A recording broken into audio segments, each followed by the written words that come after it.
ورونو د طالبانو د خوا نه نوی فرمان جاري شو د جنکو یا زموږ ستاسې د خویندو میندې د بچیانو په باره کې نور به د افغانستان خویندې میندې مکتبونو پوهنتونونو ته نه ځي. دغه 5 او 6 پورې چې ده دا به یو څو ورځې پس بل یو دغه راوباسي فرمان او دا به بند کړي. اول دا کوم فرمان چې دی راایستلی طالبانو دا بالکل د قرآن سره مقابله ده، د قرآن په خلاف یې راایستلی، دا بالکل د شریعت په خلاف راایستلی، دا بالکل د اسلام په خلاف راایستلی، دا بالکل د اسلام د بدنامولو لپاره دا فرمان جاری کړی، دا بالکل د افغانانو د تبعی او د افغانستان د بربادۍ لپاره دا فرمان راایستلی. اوس موږ او تاسې له څه پکار دی افغانانو ورونو؟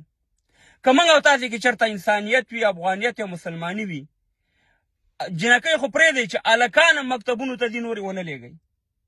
که څوک ډاکټرانې وي، ښځې نرسانې وي، معلمانې وي، د خدای په لحاظ باندې دغه ټیم دی په کورونو کښېنئ، نور وظیفو ته مه ځئ. او ما په خپلو بچیانو تعلیم کوئ. د ډېره بخښنه غواړم چې زه دا خبره کوم، ځکه چې افغانستان کې تعلیم هېڅ پیدا نه لري. ځکه چې ته به په بچي 15 کاله 20 کاله تعلیم وکړي، پیسې به د یو ځای نه بل ځای نه را پیدا کړي، چې هغه دغه والي یو ځای ته ورسېږي، دلته له ټوپک والا را ورسېږي، په چوکۍ هغه کښېني، ستا بچی ورور مجبور شي یا به پاکستان ته مهاجر کېږي یا به ترکي ته یا به یوروپ ته مهاجر کېږي. نو اول د تعلیم پیدا څه شی شوه چې په افغانستان کې موږ کوو؟ هېڅ پیدا نه لري. باید دغه د جنکو څه کوي چې د هلکانو مکتبونه باید موږ او تاسې وتړل شي.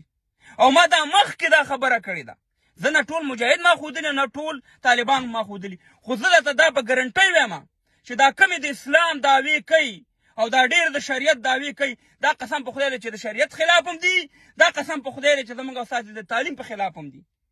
دوی د ذهنیت داسې دی چې دوی نه غواړي چې په افغانستان کې تعلیم وشي. او د افغانستان خویندو میندو، تاسې دغه شانې ځان جوړ کړئ لکه د هنارباني وکت شو چې طالبان ورته داسې ولاړو او هغې 14 رقمه عطرې په ځان اچولي او دوی ورته لکه د غلامانو په هوایي میدان کې ولاړو. دغه شانې ځان برابر کړئ، ځکه چې په حجاب کې په پرده کې دوی دا نه غواړي چې تاسې پرېږدي. تاسې ته شرم نه دی پکار؟